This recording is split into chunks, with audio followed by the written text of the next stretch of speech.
ওম শান্তি। আত্মার সাতটা ধর্ম। আত্মার ধর্ম শান্তি, আত্মার ধর্ম সুখ, আত্মার ধর্ম পবিত্রতা, আত্মার ধর্ম শক্তি, আত্মার ধর্ম জ্ঞান, আত্মার ধর্ম প্রেম।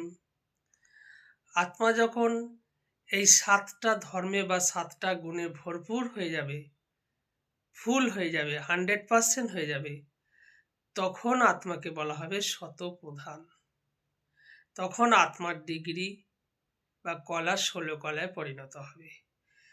এই সাতটা গুণে ভরপুর হওয়াকে বলা হয় শতপ্রধান, সাত্ত্বিক।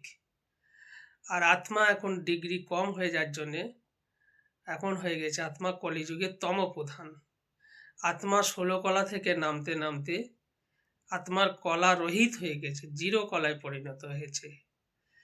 তাই আত্মা এখন পাওয়ার হাউস শিব বাবার সঙ্গে চোখ লাগিয়ে ফুল চার্জ করে আবার এই সাত্ত্বিক অবস্থায় আসবে, শতপ্রধান অবস্থায় আসবে।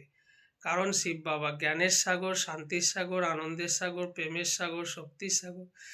তাহলে লোহা যেমনি চুম্বকের সংস্পর্শে সে চুম্বক হয়ে যায়, আমরাও শিব বাবার সংস্পর্শে আসলে আত্মার মধ্যে যে গুণগুলো হারিয়ে গিয়েছিল, আত্মার অরিজিনাল কোয়ালিটিগুলো হারিয়ে গিয়েছিল, সেগুলো আবার আত্মা চার্জ করে নিতে পারবে। আত্মার মধ্যে সেই গুণগুলো ফুল মাত্রায় চলে আসবে এবং তখন আত্মা আবার শতপ্রধান আত্মায় ট্রান্সফর্মড হবে।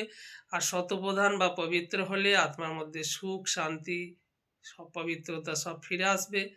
আত্মার মধ্যে কোনো দুঃখের ফিলিং থাকবে না। আত্মা ফুল চার্জড হয়ে যাবে, পাওয়ারফুল হয়ে যাবে। ওম শান্তি।